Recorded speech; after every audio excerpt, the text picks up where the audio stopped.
নমস্কার বন্ধুরা, সন্দেশের পক্ষ থেকে সকলকে জানাই সাদর আমন্ত্রণ। আজকে আমাদের রেসিপি আলু চিংড়ির যুগলবন্দি। তাহলে চলুন রেসিপিটা শুরু করা যাক। প্রথমে কড়াতে পরিমাণ মতো সর্ষের তেল দিয়ে আগে থেকে নুন হলুদ মাখা চিংড়ি মাছগুলো দিয়ে একটু ভেজে নিতে হবে। এরপর তেলে তেজপাতা ও শুকনো লঙ্কা ফোড়ন দিয়ে আগে থেকে কুচিয়ে রাখা পেঁয়াজ, টমেটো ও গ্রেট করে রাখা রসুন দিয়ে একটু ভেজে নিতে হবে।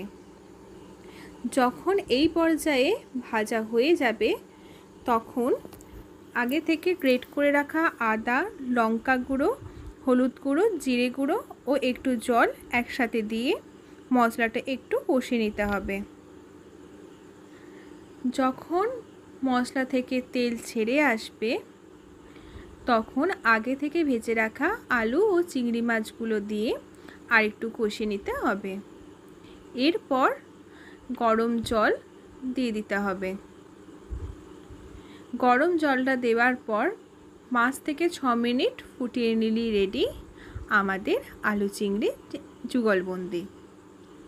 যদি এই রান্নাটি আপনাদের ভালো লেগে থাকে তাহলে বাড়িতে অবশ্যই ট্রাই করবেন। কেমন হয়েছে জানাতে ভুলবেন না। আর যদি ভিডিওটি ভালো লেগে থাকে তাহলে চ্যানেলটি সাবস্ক্রাইব করে পাশে থাকা বেল আইকনটি প্রেস করবেন। আর লাইক, কমেন্ট অ্যান্ড শেয়ার করতে ভুলবেন না। Thank you.